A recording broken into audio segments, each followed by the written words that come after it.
সালামু আলাইকুম। প্রিয় দর্শক, আমার হাতে দেখতেছেন এটা হলো দেশীয় রসুন। আমি আপনাদের জন্য সুখবর নিয়ে আসলাম। চট্টগ্রামবাসী এবং নোয়াখালী, কুমিল্লা, খাগড়াছড়ি, রাঙামাটি, ফটিকছড়ির জন্য আমি সুখবর নিয়ে আসলাম। আপনারা দেশীয় জাতের রসুন চাষাবাদ করতে পারেন। কখন করবেন?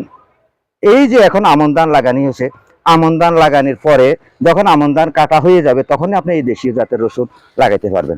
এখানে যে রসুনগুলা দেখা যাচ্ছে, আপনি এখান থেকে রসুনের কোয়াগুলা খুলে খুলে একটা একটা করে লাগিয়ে দিবেন। তাহলে বিনা শ্বাসে কিন্তু আপনি লাভবান হচ্ছেন।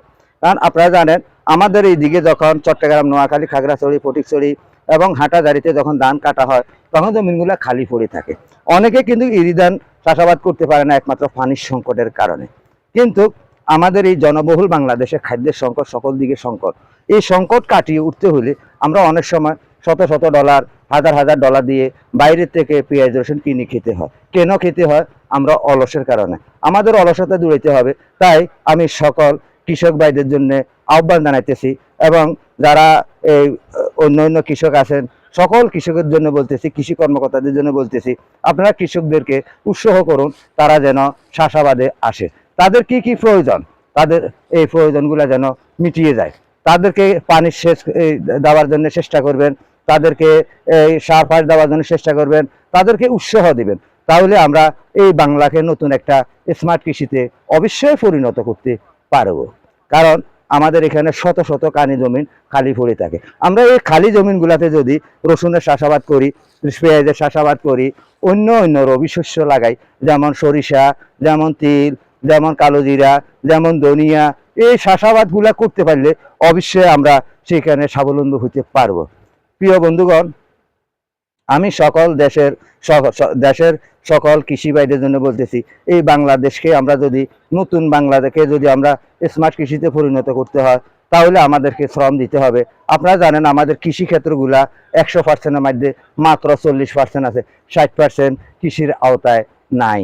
এই কারণে আমাদের অভাব অনটন রয়ে গেছে। আপনারা জানেন এখন বর্তমান 1 কেজি সবজি কিনতে গেলে 100 টাকা আপনাকে গুনতে হয়।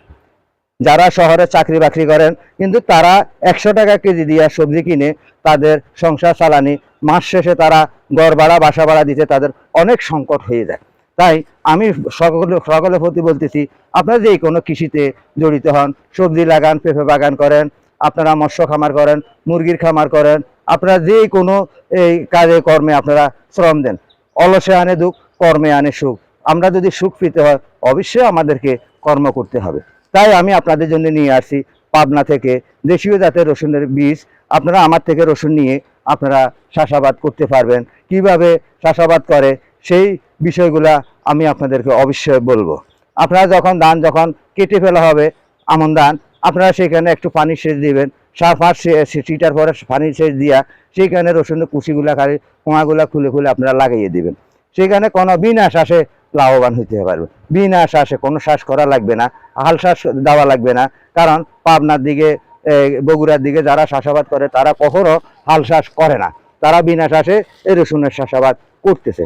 তাই বন্ধুগণ, আপনারা ঘরে বসে না থেকে আমার থেকে আপনারা রসুন নিয়ে অবশ্যই চাষাবাদ করতে পারবেন। সকলকে সে আহ্বান জানাইতেছি। আমার নম্বরটা আপনাদেরকে বলতেছি 0182131475। এই নম্বরে যোগাযোগ করে আপনারা আমার থেকে রসুন নেবেন। আমি বিশের রসুন আপনাদেরকে দিতে পারবো। কিংবা আমাদের চট্টগ্রাম, হাটাজারি, নোয়াখালী, কুমিল্লা, খাগড়াছড়ি, ফটিকছড়ি ওইখানে যে কৃষি অফিস আছে, আপনারা কৃষি অফিসও যোগাযোগ করতে পারেন যে আমি এইভাবে চাষাবাদ করব। তাহলে তারাও আপনাদেরকে সহযোগিতা করবে। কোথায় আছে এই বেতন আপনাদেরকে অবশ্যই তারা সংগ্রহ করে দিতে পারবো। তাহলে আমরা চাষাবাদের মাধ্যমে এই নতুন বাংলাকে একটা স্মার্ট কৃষিতে পরিণত করতে পারবো। সকলের প্রতি সেই আহ্বান রেখে আমি আব্দুল মতিন, চট্টগ্রাম উত্তর লেকসারি থেকে ইউটিউব চ্যানেল ও ফেসবুক পেজ থেকে বিদায় নিচ্ছি। আসসালামু আলাইকুম ওয়া রাহমাতুল্লাহি ওয়া বারাকাতুহু।